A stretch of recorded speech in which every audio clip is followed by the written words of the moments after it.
Hey, Corey, just going through the first few months here of your time on this job here, obviously you want to develop the guys in your room, but also just looking forward a little bit. How, important is it to maybe identify, who that next quarterback you guys want to recruit is, and how difficult has it been with the recruiting dead period and being able to evaluate such an important position for your team? Yeah, no, it's definitely a lot harder, at the quarterback position. You hope you get to see guys throw. You hope you get to, meet a guy, you get to talk to a guy, you get to speak with a guy. So, I mean, you're trying to do the best you can. Everyone's kind of adapting to this new norm with the Zoom calls and, watching things on film. But it definitely is a challenge, but, we're definitely finding ways to figure it out and just keep evaluating kids, keep meeting kids, keep talking to kids, and just trying to progress the best way we can. Has it in any way changed what the expectations are when you want to maybe lock a kid in comparison to what you guys have done in the last two classes? I think recruiting, as you guys know, always changes. I think that, we're definitely not going to take a guy just because we need to take a guy at this time and like, oh no, hey, it's, July 1st. But I mean, we're definitely going to do what's best for Ohio State, what's best for the quarterback room. So. Next up, Patrick Murphy from 24/7 Sports. Patrick? Hey, Corey.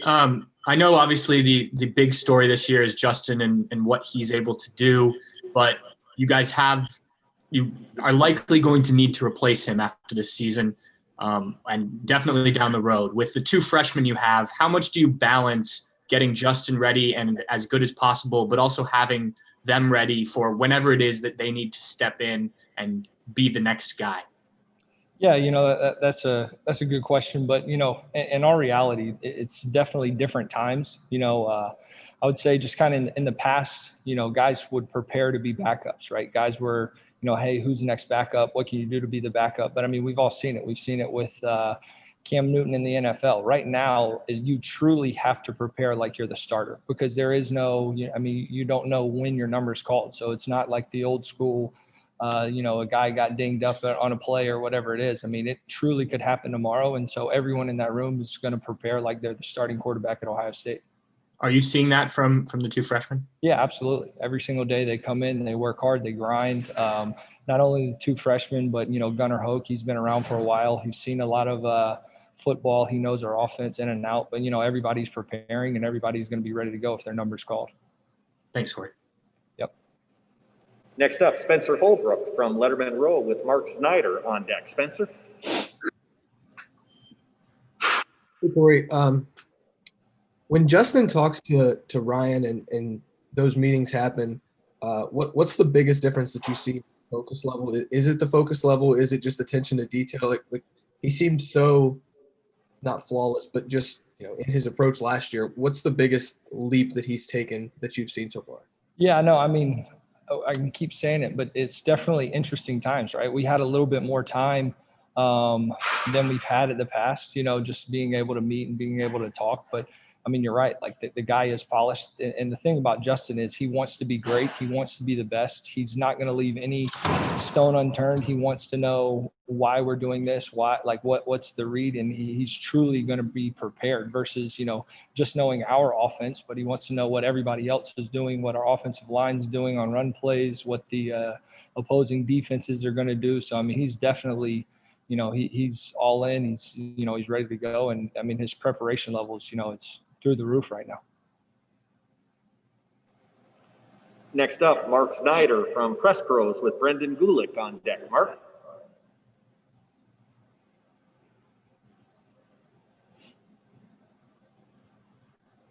All right, we're going to move on to Brendan Gulick with Buckeyes Now on SI and Dave Biddle on deck. Brendan? Hey, Corey, thanks for taking some time with us. Yeah, absolutely. I want to ask you a little bit about Justin's maybe the amount of time that he's put in from the concept that everybody hears, hey, 10,000 hours is how you perfect your craft. Maybe it's hard to specify where you think he is along that time, that process, but obviously he's been putting in the work to get there. If you could maybe pinpoint certain things that he's done along the way where you've seen, hey, Justin really made an improvement here, and I can see it's because He's been repping that. He's been watching that film. It just give me an idea a little bit about the 10,000 hours idea with him. Yeah, I mean, I think really what it is just, his preparation level and, how he truly doesn't want to leave a stone unturned, right? So, I mean, he's just from any aspect. So I just think the way that he's come out, he's approached it, not only just, we've had some time where, the season was canceled, where we couldn't really worry about, or it was postponed and we couldn't worry about who we were playing. So he had more time to kind of focus on himself. Focus on Ohio State's offense. But then, I mean, as soon as we found out our schedule within, an hour, he and I are texting about, who we play, what their defense is. And I mean, that just kind of shows what type of kid he is and what kind of grind he has right now. Thank you.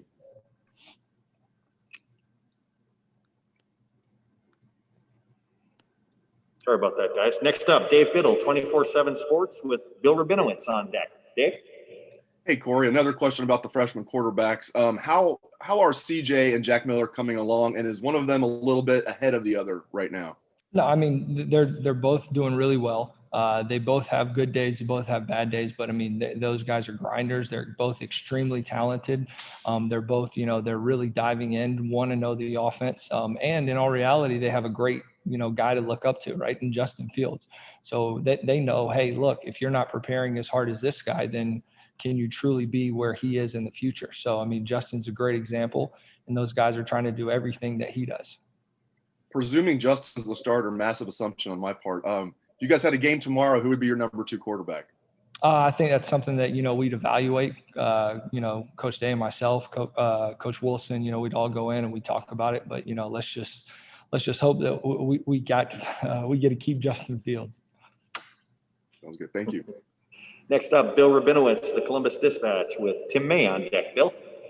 Hi, Corey. Kind of a broad question, but can you kind of give a brief little scouting report on Gunnar as well as CJ and Jack and where they are in their development right now? Yeah, I mean, Gunnar Hoak, first off, I mean, he's a guy who's been around. I mean, he's been at, he's seen a different college offense before. So, I mean, he's seen a lot of football. He's extremely talented. He's kind of the older guy in the group, obviously. And then, Jack and CJ, I mean, they're literally just, floor to the pedal to the metal, just trying to learn everything they can, try to soak it in. And just, they're both doing an unbelievable job. All three of those guys are just doing a great job, and they're really grinding. And like I said earlier, everyone has to prepare like you're the starter.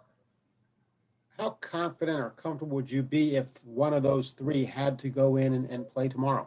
Oh, we'd be ready to go. There's no doubt. They'd be ready to go. They know the offense, but they're continuing to get better. They're continuing to grow and learn. They know that they're not where they need to be, but they're definitely grinding every single day and getting where they want to go. Thanks, Corey. Next up, Tim May from the Tim May podcast and Letterman Row with Nathan Baird on deck. Tim? Thank you very much. Hey, Corey, what is it like to have a quarterback like Justin Fields, though, that you can have these almost next level kind of conversations, I would think right now, about the offense? What joy does that bring to a coach in terms of like communication, et cetera? Oh, no, I mean, it's definitely unbelievable. The guy comes off the sidelines in a practice and, you ask him what he saw in that play, and he's not just talking about, one thing. He's telling you what the coverage was, what the blitz was. You can, make in-game adjustments. I mean, having a guy like that's invaluable. Thanks, man. Yep. Next up, Nathan Baird with Cleveland.com and Dan Hope on deck. Nathan? Hey, Corey, where are you still playing catch up the most, I guess, for lack of a better term, with the 2 freshman quarterbacks, considering the not getting to have a full spring any other time that you might have missed with them in the offseason? I think that you would just say that it's the actual live reps, right? Like you can only, I mean, we've done a great job. Those guys are grinding in the Zoom meetings and, things like that. And you can talk about it and you can show film and you can show diagrams and, you can kind of whatever walk through or step through. But I mean, it's just the actual live reps. I mean, those are definitely things that are hard to come by. Next up, Dan Hope with 11 Warriors and Tony Girdman on deck. Dan? Hey, Corey, what's been the biggest challenge for you just being a first-year quarterback coach and having to deal with all these different challenges this offseason while bringing in 2 new quarterbacks? That's a great question. I mean, I think that, this year's been a challenge a little bit for everybody, right? With the pandemic, not having spring ball, not having, those type of things, not being able to work out with your guys really in the summer. So, I mean, those things were obviously a challenge, but, our guys handled it well. They were, the way that they prepared and, tried to treat our meeting, the Zoom calls like our meeting room. I mean, those guys did a great job, and I don't know if we could have asked anything more of those guys. And specific to those two freshmen, what are the biggest ways in which you've seen each of them grow from when they got in January to where they are right now? Well, I think really it's just knowledge of the offense, right? I mean, you guys know Ohio State, we have a pretty complex passing game. And for those guys to really just take it and learn and grow and not be overwhelmed by the entire playbook. Thanks, Corey. Next up, Tony Girdman with Buckeye Scoop and Bill Landis on deck. Tony? Corey, with everything that Justin can do and everything that he wants to know, how much does he challenge you guys to not just rely on what he did last year? I'm sorry, could you maybe say that question again or rephrase it? How much does he challenge you as a coach? Because he can do so many things and there's levels that you can take him to. So I guess, like, is it freeing? Is it challenging? What's it like coaching him when there's almost no limit to, I guess, what he could do? I mean, I think one thing it is, freeing in the sense of, maybe the playbook's open for Coach Dave, but I mean, even for a guy like myself, like, sure, it's challenging. Like, who doesn't like the challenge? Because every single day you walk in that meeting room, you better be prepared. You better have the cut-ups in order. You better have the tip sheets. You better have, you better know what you're talking about, and you better be ready to go, because it's not just, oh man, hey, let me just run in here and run this meeting. Like, I mean, you got to prepare like you're coaching Tom Brady. Thank you.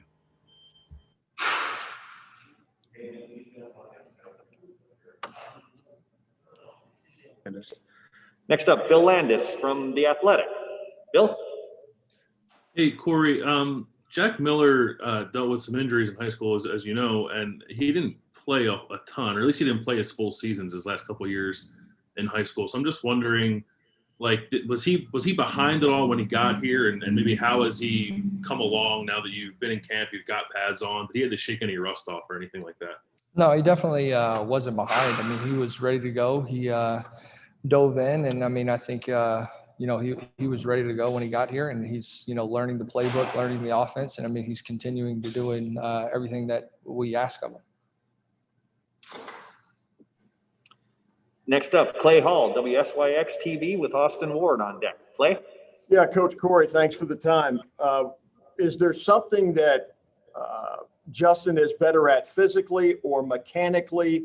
Was there something that you pinpointed, or Ryan or Justin said, where do I need to raise my game?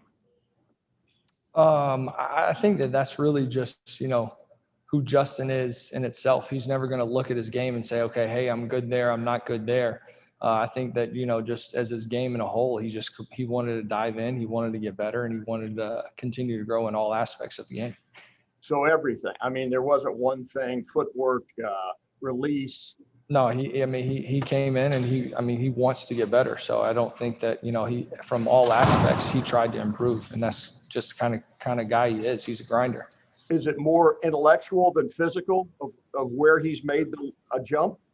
I wouldn't say like he made a jump, intellectually. Like, I mean, the guy's always been a smart guy. Like, that's never not been the case. I mean, he's always, understood the offense. He's always, been able to handle everything. So that's definitely wasn't the case. But I just think in all aspects, he just tried to get better, and we had a little more time than we've had in the past. Okay, thanks. Time for a couple more questions for Corey. Next up, Austin Ward with Letterman Row and Joey Kaufman on deck. Austin? Hey, Corey, I know this is a little bit of a hypothetical, but when you look at, let's just say you have some second half reps in a blowout game, and Gunner's a veteran, he won't be around long term. Would you rather give some of those reps to your number two, or try and get those to the freshman wherever possible? Have you thought at all about what you guys want to accomplish if you get that situation? I don't know that we've really sat down and thought about it, but I think that, long term, we're going to do what's best for, just Ohio State for that year and just continue to grow guys and continue to get guys better. But to say that we thought about it, no, we haven't. Thanks, man. Yep.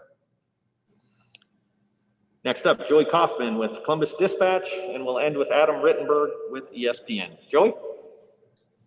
Corey, specifically with Gunnar Hoak, this being his second year in your guys' system, how big of a difference does that make for him, and what have you noticed for him in particular over the last 12 months?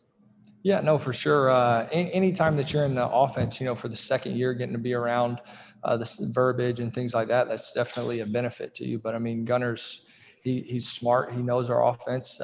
He's a great player. He is a great leader. He's one of those guys too that, the young guys can kind of look up to and see the way that things are supposed to be handled. So Gunnar's, extremely valuable to have.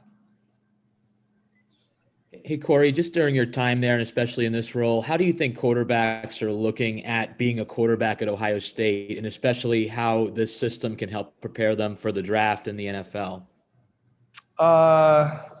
Yeah, I think that, this system is definitely pretty similar to an NFL's passing game type system. I think that, I kind of walked through when I heard Justin Fields talking, but he and I are both in agreement that, Coach Day is arguably one of the best quarterback coaches in the United States of America, right? What he does with the offense is unbelievable. How he, takes care of his quarterbacks is unbelievable. And ultimately, when you have a play caller who is also, the head coach and who is also has a quarterback background, that's unbelievably valuable for a quarterback.